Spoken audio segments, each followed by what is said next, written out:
കർക്കിടക മാസത്തിൽ ചെയ്യുന്ന കളരി തിരുമലിനും ഉഴിച്ചിലിനും ശാസ്ത്രീയവും പരമ്പരാഗതവുമായ വലിയ പ്രാധാന്യമുണ്ട്. മഴക്കാലത്ത് പ്രത്യേകിച്ച് കർക്കിടകത്തിൽ ശരീരത്തിലെ പ്രതിരോധശേഷി കുറയുകയും വാതദോഷം വർദ്ധിക്കുകയും ചെയ്യാറുണ്ട്. ഈ സമയത്ത് ശരീരം കൂടുതൽ മൃദുലമായിരിക്കുന്നതിനാൽ മരുന്നുകൾ പെട്ടെന്ന് ഫലിക്കും. ഇതിലൂടെ വിട്ടുമാറാത്ത നടുവേദന, വാതരോഗങ്ങൾ, ദഹന സംബന്ധമായ പ്രശ്നങ്ങൾ എന്നിവയ്ക്ക് നല്ലൊരു പരിഹാരമാണ്. ഈ കർക്കിടക മാസം ആരോഗ്യ സംരക്ഷണത്തിന്റേതാവട്ടെ. വാത, പിത്ത, കഫ ദോഷങ്ങളെ അകറ്റി ശരീരത്തെ പുനരുജ്ജീവിപ്പിക്കാൻ കാശിനാഥ കളരിയും വീരഭൈരവ കളരിയും ചേർന്നൊരുക്കുന്ന പ്രത്യേക കർക്കിടക തിരുമൽ പാക്കേജുകൾ ജൂലൈ 17 മുതൽ ആരംഭിക്കുന്നു. സ്ത്രീകൾക്കും പുരുഷന്മാർക്കും പ്രത്യേകം തെറാപ്പിസ്റ്റുകൾ, ഉഴിച്ചിൽ, ചവിട്ടി തിരുമൽ, പിഴിച്ചിൽ, പൊടിക്കിഴി, വസ്തി, ആയുർവേദിക് ഫേസ് പാക്ക് എന്നിവയിലൂടെ പൂർണ്ണ ആരോഗ്യം വീണ്ടെടുക്കൂ. കേരളത്തിൽ ആർഷഭാരത സംസ്കാരം ഉണരുന്ന മാസമാണ് കർക്കിടകം. കാരണം കർക്കിടകമായ ആർഷഭാരതത്തിന്റെ ചികിത്സാ പാരമ്പര്യമായ ആയുർവേദവും പഞ്ചകർമ്മ ചികിത്സകളും സാട്ട കുടങ്ങിയിരുന്നേക്കും. യഥാർത്ഥത്തിൽ ആയുർവേദം എന്താണെന്നോ പഞ്ചകർമ്മം എന്താണെന്നോ ഒന്നും അറിയാൻ വയ്യാതെ വെറും പൈതൃകവാദത്തിന്റെ മുകളിൽ നിന്നുകൊണ്ട് ശരീരത്തെ പീഡിപ്പിക്കുന്ന പരിപാടിയാണ് ഈ ഒരു മാസം അരങ്ങേറുന്നത്. ഇത് ചെയ്ത് കാശുണ്ടാക്കുന്നവരോട് ശരീരത്തിന്റെ ഘടനയെക്കുറിച്ചോ പ്രവർത്തനത്തെക്കുറിച്ചോ ചോദിച്ചു നോക്കിയിട്ടുണ്ടോ നിങ്ങൾ? ഒരു ചുക്കുമാർക്ക് അറിയില്ല എന്ന് മാത്രമല്ല, ആയുർവേദമായതിനാൽ അവിടെ സൈഡ് എഫക്റ്റ് ഇല്ല. അതിനാൽ അതുകൊണ്ട് ഉണ്ടാകുന്ന ദോഷങ്ങളെക്കുറിച്ചുള്ള ചിന്ത കൂടി ഇവർക്കില്ല. ഉള്ളതോ പറഞ്ഞു കേട്ട കുറെ പൊട്ടക്കഥകളും അതിനെ ചുറ്റിപ്പറ്റി നിൽക്കുന്ന അന്ധവിശ്വാസങ്ങളും മാത്രമാണ്. ഇപ്പൊ ഉദാഹരണത്തിന്, പാമ്പിനെ പൂജിക്കുന്നവന്മാരോട് നിങ്ങൾ പാമ്പിനെ കുറിച്ചുള്ള വസ്തുത പറഞ്ഞ അവന്മാരുടെ തലയിൽ കയറുമോ? ഇല്ല. പകരം തെറിയ അഭിഷേകം മാത്രമാകും ഫലം. പാമ്പ് പാലിന് കുടിക്കില്ലെന്നും മനുഷ്യനെ ഓർത്തിരിക്കാനും പിന്തുടരാനും ഉപദ്രവിക്കാനും ഉള്ള വികസിത തലച്ചോറില്ലെന്നും നിങ്ങൾ അവരോടൊന്ന് പറഞ്ഞു നോക്ക്. അല്ലെങ്കിൽ ത്വക്ക് രോഗങ്ങൾ മാറ്റാനുള്ള കഴിവ് അതിനില്ലെന്ന് പറഞ്ഞു നോക്ക്. തെറി മാത്രമായിരിക്കും മറുപടി. ആയുർവേദം എന്നത് 4 വേദങ്ങളിൽ ഒരു വേദമായ അഥർവ വേദത്തിന്റെ ഓഫ് ഷൂട്ടായി പ്രചരിച്ച ഒരു ചികിത്സാ രീതിയാണ്. അഥർവ വേദത്തിൽ പറയുന്നത് രോഗങ്ങൾ വരുത്തുന്നത് ദശ്മൻ, യശ്മാവ് തുടങ്ങിയ ദുർദേവതകളാണ് എന്നാണ്. ഈ ദുർദേവതകളെ ശരീരത്തിൽ നിന്നും അകറ്റാനുള്ള പൂജകളായിട്ടാണ് അഥർവവേദം ആരംഭിച്ചത്. അഥർവവേദത്തിൽ പല സ്ഥലങ്ങളിലും തക്മനോട് ഈ ശരീരത്തിൽ നിന്ന് വിട്ടുമാറി ശൂദ്രന്മാരുടെ ശരീരത്തിൽ പ്രവേശിച്ച് അവരെ കൊന്നുകൊള്ളൂ എന്ന് പറയുന്ന പ്രാർത്ഥനകളുണ്ട്. ഇതിനുവേണ്ടി നടത്തുന്ന മന്ത്രവാദ ക്രിയകളുടെ വിധി അനുസരിച്ച് ഉപയോഗിക്കുന്ന ഇലകളും പൂക്കളും ഒക്കെയുള്ള കലാപരിപാടിയാണ് പിന്നീട് ആയുർവേദമായി പരിണമിച്ചത്. ചില ചെടികളുടെ ഇലകളിലും പൂക്കളിലും ഒക്കെ ചില ആൽക്കലോയിഡുകൾ ഉണ്ടാവും. അതൊക്കെ ചിലരിൽ കുറച്ചെങ്കിലും ചെറിയ തോതിൽ ചില ആശ്വാസം നൽകുകയും ചെയ്യും. എന്നതൊഴിച്ചാൽ ഇതുകൊണ്ട് കാര്യമായി യാതൊരു ഗുണവുമില്ല. ആധുനിക ചികിത്സകൾ ഒന്നുമില്ലാതിരുന്ന കാലത്തെ മനുഷ്യർ എന്തെങ്കിലുമൊക്കെ ഒരു ആശ്വാസത്തിന് വേണ്ടി ചെയ്തു പോകുന്ന കുറെ കലാപരിപാടികൾ മാത്രമായിരുന്നു ഇത്. അതും അന്നത്തെ രാജാക്കന്മാർക്കും മറ്റും മാത്രമായിരുന്നു ഇത്തരം കലാപരിപാടികൾ നടത്താനുള്ള അവസരം ഉണ്ടായിരുന്നത്, സാമ്പത്തിക ശേഷിയും ഉണ്ടായിരുന്നത്. അങ്ങനെ അവർ നടത്തിപ്പോന്ന കലാപരിപാടിയാണ് പഞ്ചകർമ്മ എന്ന ചികിത്സാ രീതി. ഇതിൽ 5 തരത്തിലുള്ള സുഖ ചികിത്സകളാണ് ആരോഗ്യ വർധനവിന് വേണ്ടി ചെയ്തു വരുന്നത്. അത് എന്തൊക്കെയാണെന്ന് നോക്കാം. 1. വമനം അഥവാ ഛർദ്ദിപ്പിക്കൽ. കുറച്ച് പച്ചമരുന്നും ഒക്കെ ചേർത്ത് കുറെ നെയ്യ് ഒരാൾക്ക് അതിരാവിലെ കുടിക്കാൻ കൊടുക്കും. അടുത്ത ദിവസം കുറച്ചുകൂടി കൂടുതൽ അളവിൽ നെയ്യ് ചേർത്ത് വീണ്ടും കുടിക്കാൻ കൊടുക്കും.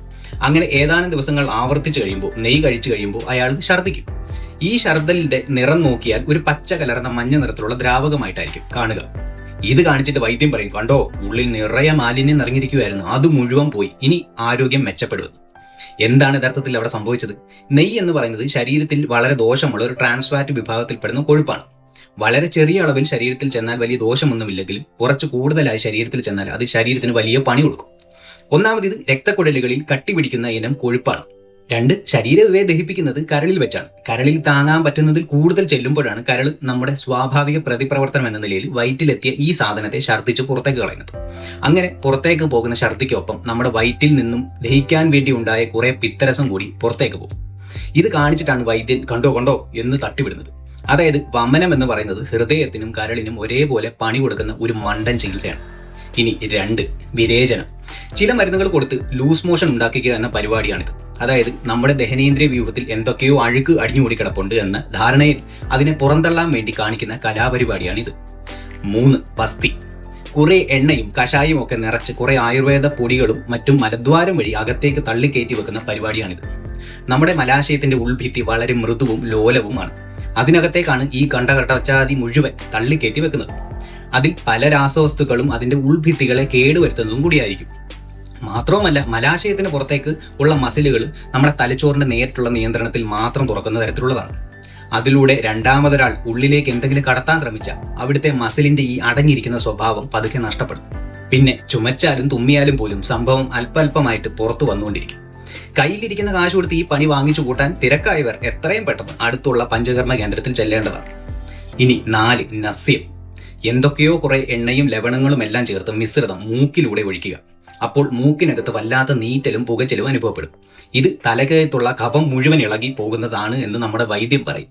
നമ്മളത് വിശ്വസിക്കുകയും ചെയ്യും. സത്യത്തിൽ ഇവിടെ സംഭവിക്കുന്നത് നമ്മുടെ മൂക്കിനകത്തും ശ്വാസകോശത്തിലേക്കുള്ള ഭാഗത്തുമൊക്കെ വളരെ മൃദുവായ മ്യൂക്കസ് എന്ന ഒരു സ്ഥലമുണ്ട്. ഇത് എപ്പോഴും നനവാർന്ന അവസ്ഥയിൽ നിലനിർത്താൻ അവയിൽ ധാരാളം ഗ്രന്ഥികളുണ്ടാവും. ഇവിടെ ധാരാളം ലവണങ്ങൾ അടങ്ങി എന്തെങ്കിലും ഒഴിച്ചാൽ ആ ഭാഗത്തെ മ്യൂക്കസ് മെമ്പറൈൻ തകരാറിലാവുന്ന വേദനയാണ് നിങ്ങൾ അതിനു മുമ്പ് അനുഭവിച്ചത്. പക്ഷേ വേദനയെ പോലും വേദാന്തമാക്കിയ വൈദ്യന്മാരുടെ വാഗ്ധോരണികളിൽ മുമ്പിൽ നിങ്ങൾ വീണുപോകും എന്ന് മാത്രം. ഇനി 5 രക്തമോക്ഷം. രക്തത്തിൽ എന്തൊക്കെയോ കുഴപ്പമുള്ളതാണ് രോഗത്തിന് കാരണമെന്നുള്ള മണ്ടൻ ധാരണയുടെ പുറത്ത് രക്തം ഊറ്റിക്കളയുന്ന പരിപാടിയാണിത്. ഇത് മണ്ടത്തരമാണെന്ന് തിരിച്ചറിഞ്ഞതിന് ശേഷം ഇപ്പോഴുള്ള പഞ്ചകർമ്മ ചികിത്സകർ അവരുടെ 5ാമത്തെ കർമ്മം ഒഴിവാക്കിയുള്ള ചതുർകർമ്മ ചികിത്സകൾ മാത്രമാണ് ചെയ്യുന്നതെന്നാണ് അറിവ്. മുമ്പ് ഈ ചികിത്സകളൊക്കെ നടത്താൻ പറ്റിയിരുന്നത് വലിയ സമ്പന്നർക്കും രാജാക്കന്മാർക്കും മാത്രമായിരുന്നു. ഇന്ന് അത്യാവശ്യം ജീവിക്കാൻ ചുറ്റുപാടുള്ളവരൊക്കെ, അതായത് വകയുള്ളവരൊക്കെ ഈ പഞ്ചകർമ്മ ചികിത്സയ്ക്ക് പോകാറുണ്ട്. പക്ഷേ ഇവരറിയാത്തൊരു സംഗതി കൂടിയുണ്ട്. ഈ പറയുന്ന ചികിത്സകൾ ലഭിച്ച തിരുവിതാംകൂർ രാജാക്കന്മാരുടെ കൂട്ടത്തിൽ 50 വയസ്സിന് മുകളിൽ ജീവിച്ചിരുന്നിട്ടുള്ള എത്ര രാജാക്കന്മാരുണ്ടെന്നറിയാം. ഇത്രയും കേൾക്കുമ്പോൾ വിചാരിക്കും, വീരശൂര പരാക്രമിയായ തിരുവിതാംകൂർ രാജാക്കന്മാർ യുദ്ധത്തിന് പോയി അവിടെ വെച്ച് വീരവൃത്തി വരിച്ച് ആയിരിക്കുമെന്നല്ലേ? അല്ല, സ്വാതി തിരുനാൾ മരിച്ചത് 33ാമത്തെ വയസ്സിലാണ്. രോഗകാരണം ക്ഷയം. ഇന്ന് 500 രൂപ പോലും വേണ്ടാത്ത ആന്റിബയോട്ടിക് കൊണ്ട് മാറ്റാവുന്ന രോഗമാണ്. സ്വന്തമായി കൊട്ടാരം വൈദ്യനൊക്കെ ഉണ്ടായിരുന്ന തിരുവിതാംകൂർ രാജകുടുംബത്തിലെ രാജാവ് ഈ പറഞ്ഞ പഞ്ചകർമ്മം മുഴുവൻ നടത്തിയിട്ടും ക്ഷയം ബാധിച്ച് മരിച്ചത്. ഇനി അനിഴം തിരുനാൾ മഹാരാജാവ് മരിച്ചത് ചെറിയൊരു പനി വന്നിട്ടാണ്. അവിട്ടം തിരുനാളും ഇതേപോലെ ചെറുപ്പത്തിൽ തന്നെ പനി പിടിച്ച് മരിച്ചുപോയി. മാർത്താണ്ഡവർമ്മ മഹാരാജാവും രോഗം എന്തെന്ന് കണ്ടെത്താൻ പറ്റാത്ത അസുഖം ബാധിച്ച് മരിച്ചു. അതായത് ഉത്തമ, നിങ്ങൾ ഈ പറയുന്ന പാരമ്പര്യ ചികിത്സകൾ നടത്തിയിരുന്ന കാലത്ത് രാജാക്കന്മാർക്ക് പോലും അതുകൊണ്ട് ഗുണം കിട്ടിയിട്ടില്ല. അതേസമയം ഈ പാരമ്പര്യവും ഒന്നുമില്ലാത്ത, ആയുർവേദം എന്താണെന്ന് പോലും കേട്ടിട്ടില്ലാത്ത പുരോഗമന സമൂഹത്തിലെ ആളുകൾ ഇതിനേക്കാൾ നല്ല ആരോഗ്യത്തോടു കൂടി നല്ല അടിപൊളിയായിട്ട് ജീവിക്കുന്നു. ഈ പാരമ്പര്യവാദം ഇന്ന് ചിലർക്ക് വയറ്റിപ്പിഴപ്പിനുള്ള ഒരു മാർഗമാണ് എന്നെങ്കിലും കരുതിക്കൂടെ എന്ന് നിങ്ങൾ വേണേൽ ചോദിച്ചേക്കാം. മറ്റൊരാളുടെ ജീവൻ അപകടത്തിലാക്കിയിട്ട് അങ്ങനെ നിങ്ങൾ ഇപ്പോൾ വയറ്റിൽ പിഴപ്പിക്കേണ്ട എന്നാണ് എനിക്ക് പറയാനുള്ളത്. ഇനി കമന്റ് ബോക്സിൽ വരാൻ പോകുന്നവരോടാണ് പറയാനുള്ളത്, ഈ പ്രൊഫഷണൽ ഫിസിയോതെറാപ്പിസ്റ്റുകളെ ഇമാതിരി ലാട വൈദ്യന്മാരുമായി കമ്പയർ ചെയ്തുകൊണ്ട് ഇങ്ങോട്ട് വന്നേക്കരുത്. നിങ്ങൾ തന്നെ അപഹാസ്യമാകത്തേ ഉള്ളൂ. പിന്നെ ആയുർവേദത്തെ കുറ്റം പറഞ്ഞാൽ വരുന്ന സ്ഥിര നമ്പറാണ് അലോപ്പതി പൊക്കി പിടിച്ചുകൊണ്ട് വരുന്നത്. അലോപ്പതി ചികിത്സ ചെയ്യുന്നത് ആയുർവേദക്കാരാണ് എന്തെങ്കിലും മനസ്സിലാക്കുക. കാരണം അങ്ങനെ ഒരു ചികിത്സ ഇന്ന് നിലവിലില്ല. പിന്നെ മോഡേൺ മെഡിസിൻ ആണ് നിങ്ങൾ ഉദ്ദേശിച്ചെങ്കിൽ അവിടെ ഉണ്ടാകുന്ന തെറ്റുകൾ തിരുത്തപ്പെടുന്നുണ്ട് ഓരോ നിമിഷവും. ആ തിരുത്തൽ നടത്തുന്ന ആരാ? വേറെ ആരുമല്ല, മോഡേൺ മെഡിസിൻ തന്നെയാണ്. പക്ഷേ കേട്ടറിവിന്റെ വിദൂരതയിലെങ്കിലും നിങ്ങൾ കേട്ടിട്ടുണ്ടോ ഒരു ആയുർവേദ മരുന്ന് ശരീരത്തിന് ദോഷമാണ്, അതാരും കഴിക്കണ്ട എന്ന് പറയുന്നത് ആരെങ്കിലും? ഇല്ല. അങ്ങനെ ഒന്ന് കേൾക്കാൻ എന്നാണ് അവന് ഒരു അവസരം ഉണ്ടാവുക?